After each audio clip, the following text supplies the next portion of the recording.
Friends, আপনি যখন ভিডিওর টাইটেল এবং থাম্বনেল দেখে এই ভিডিওতে ক্লিক করেই ফেলেছেন, আমি ধরে নিব যে আপনি পাওয়ার পয়েন্ট শিখতে আগ্রহী।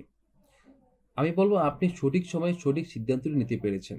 কারণ হচ্ছে আমাদের এই প্ল্যাটফর্মে আমরা চাচ্ছি যে বিগিনার লেভেল থেকে, একেবারে বিগিনার লেভেল থেকে অ্যাডভান্স লেভেল পর্যন্ত কীভাবে একটি বিগিনার স্টুডেন্টকে পাওয়ার পয়েন্টে হিরো করা যায় সেটাই আমরা চেষ্টা করছি।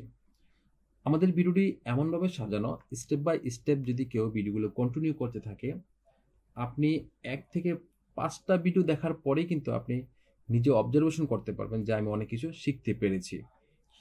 পাওয়ার পয়েন্ট এমন একটি প্ল্যাটফর্ম যেখানে আসলে প্রেজেন্টেশন করার জন্য সবচেয়ে বেশি ব্যবহৃত একটি সফটওয়্যার। তো আমি প্রথমেই ভিডিওর মূল পর্বে যাওয়ার আগে একটি কথা বলে নেই, সেটি হচ্ছে আমার এই ভিডিওটি একেবারে বিগিনার লেভেলদের জন্য তৈরি করা হয়েছে। যারা একেবারে বিগিনার তারা আমার এই ভিডিওটি কন্টিনিউ করতে পারেন, এবং যারা অ্যাডভান্স লেভেলের কাজ শিখতে চান তারা অ্যাটলিস্ট 5 থেকে 6 নম্বরের ভিডিওগুলো থেকে কন্টিনিউ করতে পারেন, কারণ তার আগের ভিডিওগুলো আমি একটু বিগিনার লেভেলদের জন্য তৈরি করেছি। সো আপনি এই প্রথমের ভিডিওগুলো স্কিপ করতে পারেন, 5 নম্বরের ভিডিও থেকে আপনি কন্টিনিউ করতে পারেন, সেখানে আমি অ্যাডভান্স লেভেলের কাজ শেখানোর চেষ্টা করেছি। তো বেশ কথা না বাড়িয়ে আমাদের ভিডিওর মূল পর্বে চলে যাই। আমরা যখন পাওয়ার পয়েন্টটি আমাদের পিসি থেকে ওপেন করব, তখন আমাদের এই উপরের যেই প্ল্যাটফর্মটি এরকম দেখা যাবে, অর্থাৎ আমাদের এই উইন্ডোটা ঠিক সেমভাবে আপনাদেরও দেখা যাবে। সেখান থেকে আমরা প্রথমে চুজ করব যে ব্ল্যাঙ্ক প্রেজেন্টেশন। এখানে আপনি অনেক ধরনের প্রেজেন্টেশন কিন্তু আপনি রেডিমেড পেয়ে যাবেন। সো আমি সাজেস্ট করবো আপনার এইখান থেকে আপনি যদি এটাকে ক্লিক করে কাস্টমাইজেশন করেন, তাহলে তো আপনি আর আপনার ভিতরে যে ক্রিয়েটিভিটি সেটা আর হলো না, আপনি আরেকজনের একটা ডিজাইনকেই আপনি কপি করলেন। সো আমি বলবো আমরা ব্ল্যাঙ্ক প্রেজেন্টেশনে আমরা ক্লিক করে দেব। ব্ল্যাঙ্ক প্রেজেন্টেশনে ক্লিক করার পরে আমাদের এইখানে এরকম একটি নিউ উইন্ডো শো করবে। আমরা এখান থেকে এই পেজটা যেহেতু অটোমেটিকলি ক্রিয়েট করা আছে, আমরা এই পেজটা থেকে এই যেখানে টেবিল দেখতে পাচ্ছি, কিছু লেখা দেখতে পাচ্ছি, আমরা এটাকে রিমুভ করে দিব। আমরা এখান থেকে এটাকে কন্ট্রোল+A চেপে এটাকে ফুল সিলেক্ট করে নিব। করার পরে আমরা ব্যাক স্পেস দিয়ে এটাকে ডিলিট করে দিব। তার মানে আমাদের এখন যে দেখতে পাচ্ছেন যে ব্ল্যাঙ্ক পেজটা, আমরা মূলত আমাদের ডিজাইন এবং যে কাজগুলো আমরা এখন করব সেটা কিন্তু আমরা এই ব্ল্যাঙ্ক পেজই করব। ভিডিওটি শুরু করার আগে ছোট্ট একটি রিকোয়েস্ট থাকবে, যারা আমার এই চ্যানেলটিতে নতুন তারা এই চ্যানেলটি সাবস্ক্রাইব করে আমাদের সাথে যুক্ত থাকুন, এবং পাশে থাকা বেল আইকনটিতে হিট করে দিন যেন পরবর্তী আপডেটটি সবার আগে আপনি পেয়ে যান। তো আমরা আমাদের ভিডিওতে চলে আসব। আমি প্রথমেই আপনাদেরকে একেবারে বেসিক লেভেল থেকে ইন্ট্রোডিউস করে দিব প্রত্যেকটা ফাংশনের উপর। আমি চেষ্টা করব যে অ্যাটলিস্ট 3টা ভিডিও দেখার পরে যেন আপনি অবজারভেশন করতে পারেন যে আমি পাওয়ার পয়েন্টে অনেক কিছু শিখতে পেরেছি, আপনি অ্যাটলিস্ট একটা প্রেজেন্টেশন ক্রিয়েট করতে পারেন। আমি ওই লেভেলটাতে আপনাদেরকে নিয়ে যাব। তো প্রথমে হোম পেজ, আমরা হোম পেজ সম্পর্কে সবাই ধারণা আছে। ফাইল মেনু সম্পর্কে আমাদের অনেকের ধারণা আছে। ফাইল মেনুতে আমরা গিয়ে কীভাবে সেভ করা হয় আমরা ওগুলো দেখতে পারবো। ফাইল মেনুতে গিয়ে আমরা new, open, save S, print, share, export, আমরা এগুলা বেসিক কম বেশ সবাই জানি এটার কাজ। তো আমরা চলে যাব হোম পেজে আসার পরে কিন্তু আমাদের এই ফাংশনগুলো এখানে শো করবে, দেখতে পাচ্ছেন। তো এইখানে কাজগুলো দেখার আগে আমি আমার ইনসার্ট মেনুতে চলে যাব। এখানে কিন্তু অনেকগুলো মেনু রয়েছে। মেনু বারে রয়েছে ইনসার্ট, ডিজাইন, ট্রানজিশন, অ্যানিমেশন, তারপর রয়েছে স্লাইড শো, রিভিউ, ভিউ। তা আমরা ইনসার্টে চলে যাব। ইনসার্টে যাওয়ার পরে দেখতে পাচ্ছেন এখানে কিন্তু নিউ স্লাইডের পরে টেবল, তারপরে পিকচার, অনলাইন পিকচার, স্ক্রিনশট, এখানে অনেকগুলো অপশন আপনি দেখতে পাবেন। তো আমরা যেহেতু আমাদের এই ভিডিওটা ধারাবাহিকভাবে আমরা তৈরি করব, যেমন স্টেপ বাই স্টেপ, সো আপনাদের টেনশন করার কিছু নয়, আমরা প্রত্যেকটা ফাংশনের কাজই কিন্তু দেখাবো। তো আমরা এখান থেকে প্রথমে আপনি টেক্সট বক্স দেখতে পাচ্ছেন, এই টেক্সট বক্স এবং ওয়ার্ড আর্ট, এই দুটি ফাংশন আজকে আপনাদেরকে দেখাবো। এই দুইটির সাথে আপনাদেরকে প্রথমে পরিচিত করে দেব। এখন আপনি টেক্সট বক্সটা যদি ক্লিক করেন, ক্লিক করার পরে আপনি দেখতে পাবেন যে আপনার যে ব্ল্যাঙ্ক পেজটার এখানে একটা তীর চিহ্ন আকার মাউস কার্সর শো করেছে। এটাকে আপনি লেফটে ক্লিক করে আপনি যখন টেনে দিবেন তখন কিন্তু আপনি দেখতে পাবেন যে আপনি এখানে একটা টেবিল শো করেছে। আপনি কিন্তু এই টেবিলটাতে কিন্তু আপনি যে কোনো লেখা লিখতে পারবেন।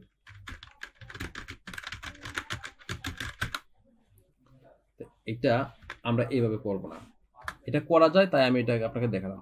আমি যখন বাইরে ক্লিক করলাম তখন কিন্তু আপনার টেবিলটা চলে গিয়েছে।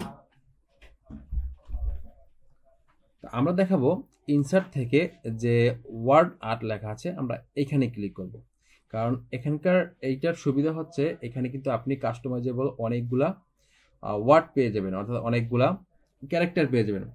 অনেকগুলো ক্যারেক্টারের মধ্যে আপনি যে কোনো একটি ক্যারেক্টার কিন্তু চয়েস করতে পারবেন। ধরুন আমরা সিম্পলি এই ক্যারেক্টারটা যদি আমরা ক্লিক করি, ক্লিক করার সাথে সাথে আপনি দেখতে পাচ্ছেন যে একটি টেবিল শো করেছে। এই টেবিলের মধ্যে কিন্তু আপনার কিছু লেখা রয়েছে। তো এটা যখন আমি আমার টেবিলের বাইরে যখন আমি ক্লিক করব তখন অটোমেটিকলি দেখতে পাচ্ছেন যে আমার যে চারপাশে যেই রাউন্ড টেবিলটা রয়েছিল সেটি কিন্তু অলরেডি চলে গিয়েছে। তো আমি যখন আবার লেখার মধ্যে ক্লিক করব তখন আপনি দেখতে পাচ্ছেন যে আবার টেবিলটা শো করেছে। এখন আমি যদি বাহির থেকে ড্রাগ করে এভাবে টেনে দিই তখন কিন্তু দেখতে পাচ্ছেন আমার টেবিলটা সিলেক্ট হয়ে গেছে। একটি ব্যাপার বলে রাখি, না তা না হলে আপনি যখন ফিজিক্যালি কাজ করতে যাবেন তখন আপনার কনফিউশন কাজ করবে। সেটা হচ্ছে আপনি যখন লিখবেন, লেখার সময় যেন আপনার ইউ টেক্সট হেয়ার এই লেখাটা কিন্তু রয়েছে, আপনি তো এই লেখাটাকে আপনি চয়েস করবেন না, আপনি আপনার মতো করে যে কোনো একটি লেখাকে লিখবেন। তো এখানে আপনি কীভাবে লিখবেন, আপনি যখন এটাকে সিলেক্ট করছেন তখন অনলি টেবিলটা শো করতেছে, সিলেক্ট হয়েছে, কিন্তু আপনার লেখা কিন্তু আপনি শো করে না। তখন আপনি কী করবেন, লেখার ভিতরে ডাবল ক্লিক করবেন। লেখাতে যখন আপনি ডাবল ক্লিক করবেন তখন দেখতে পাচ্ছেন আপনার কার্সরটি কিন্তু অলরেডি সিলেকশন টুলে চলে গেছে। আপনি এখান থেকে ডাবল ক্লিক করলে কিন্তু একটা অংশ কিন্তু অলরেডি সিলেক্ট হয়ে গেছে, আবার এখানে ডাবল ক্লিক করলে কিন্তু আপনার এই অংশটুকু সিলেক্ট হয়ে গেছে। পুরো লেখাটিকে যখন আপনি একসাথে সিলেক্ট করতে যাবেন তখন আপনি Ctrl+A চাপলে কিন্তু সবটুকু সিলেক্ট হয়ে যাবে, অথবা আপনি প্রথম থেকে কার্সরটা টেনে দিলে কিন্তু সবটা আপনার সিলেক্ট হয়ে যাবে। এখন আপনি এখান থেকে যে কোনোটা লিখে দিতে পারেন, যেমন আমি লিখব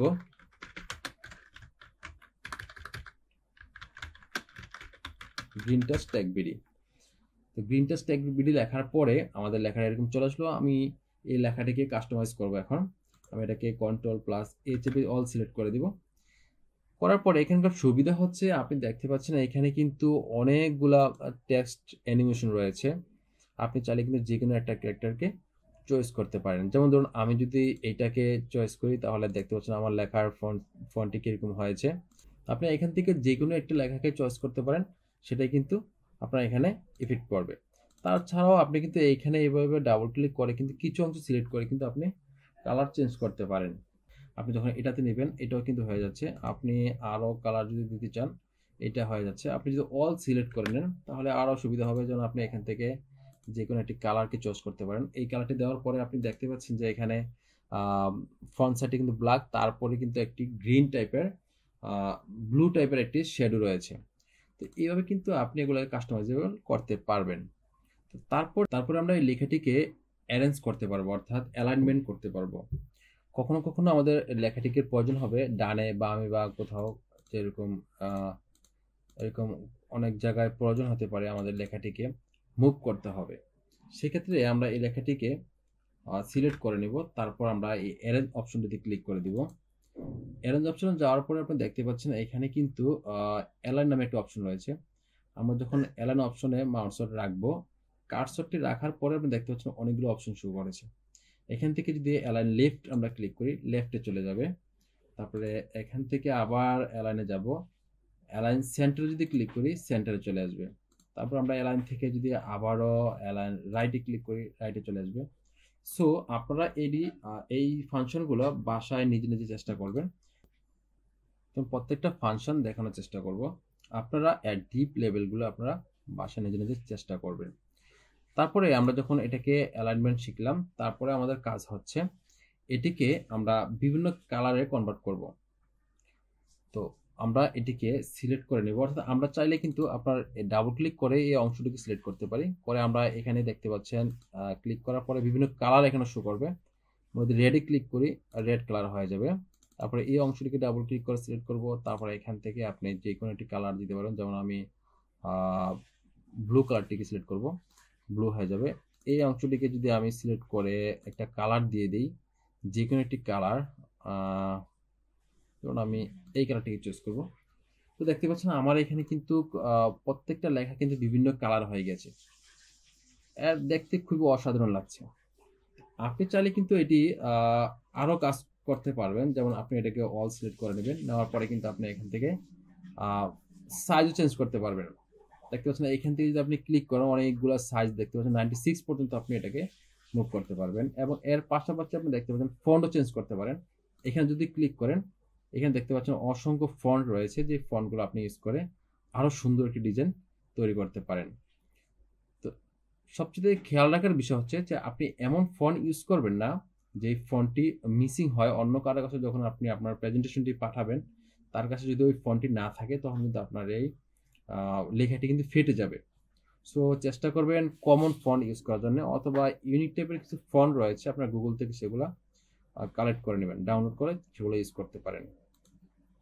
তো এখান থেকে আমার এই লেখাটিকে আপনি বিভিন্ন কালার করতে পারলেন, তারপরে হচ্ছে আপনার ফন্ট চেঞ্জ করতে পারলেন, ছোট বড় করতে পারলেন। আপনি চাইলে এখান থেকে কিন্তু এই ইনক্রিজ ফন্ট সাইজে আপনি ক্লিক করে কিন্তু এটাকে বড় করতে পারেন, তারপর ডিক্রিজে আপনি ক্লিক করে কিন্তু এটা ছোট করতে পারেন।